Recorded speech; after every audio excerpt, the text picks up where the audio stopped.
All right, time for a look at what's new hitting theaters this weekend. Joining us live now is film critic Richard Crouse. So nice to see you, Richard. Nice to see you.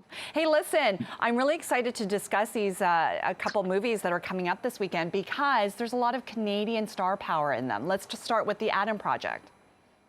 The Adam Project has a lot of Canadian star power. Not only is Ryan Reynolds the star of the film, but it was directed by Sean Levy, who's originally from Montreal. And we know his other movies like Free Guy, which he made with Ryan Reynolds, and the Night of the Museum movies, Real Steel. He's made a lot of films that people really like.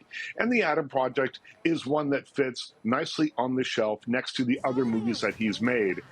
This is a big crowd-pleasing kind of film, which you'll find on Netflix this weekend.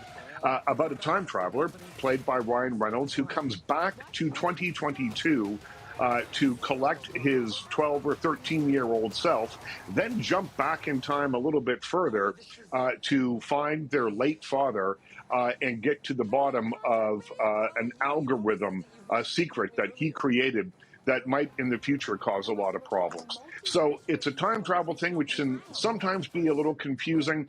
This one works well enough here. It's got some sci-fi aspects to it, but it really is all about fathers and sons. It is about reckoning with the loss of a father. So there is some real heart here, as well as the big kind of fireworks that you expect from a Ryan Reynolds film. I gave it 3 out of 5 stars, and it's on Netflix right now. Oh, cool. I want to see that for sure.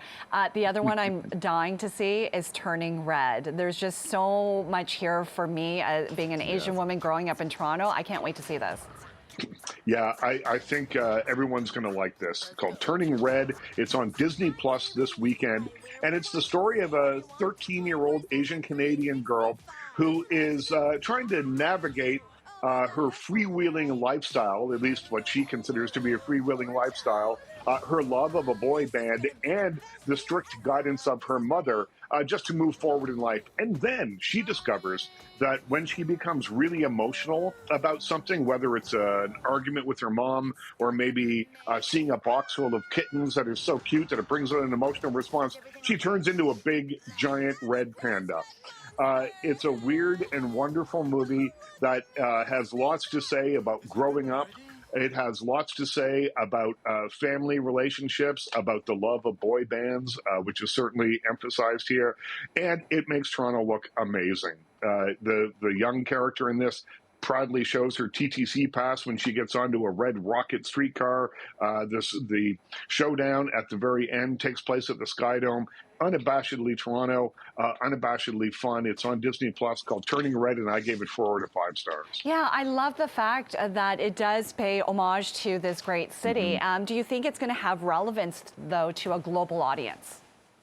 I think so. More and more, Toronto is playing itself in films, and I think, with the amount of stuff that's shot here that is on Netflix and seen by a worldwide audience, that it's not a turnoff. I think producers used to think that Toronto couldn't play itself because an American audience or perhaps an audience abroad wouldn't really want to see Toronto as Toronto. I think those days are gone. Yeah, I agree with you. All right, and now this last film, After Yang. This sounds really interesting. Yeah, this is a much different movie. You'll go to the theaters to see this.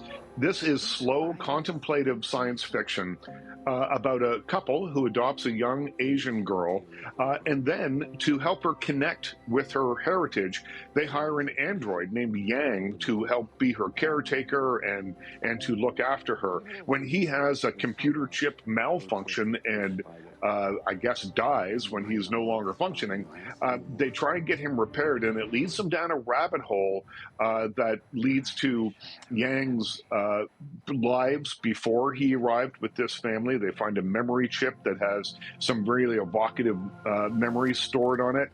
And it really, by the time we get to the very end of this movie, isn't a science fiction movie, even though it's all about androids and it's set in the near future.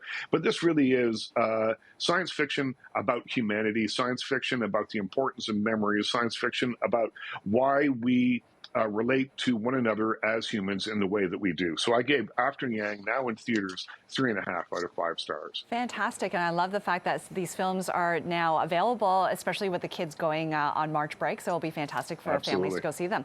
Richard, always nice chatting with you. Have a wonderful weekend. You too. Talk to you soon.